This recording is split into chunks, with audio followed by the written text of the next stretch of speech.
देखो यार, देखो बच्चे हो गया अज 23 दिनों के।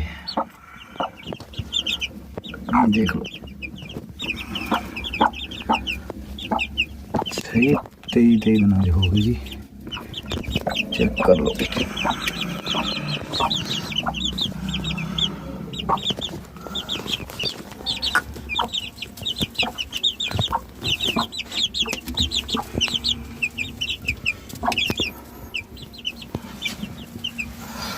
ये अपनी कहानी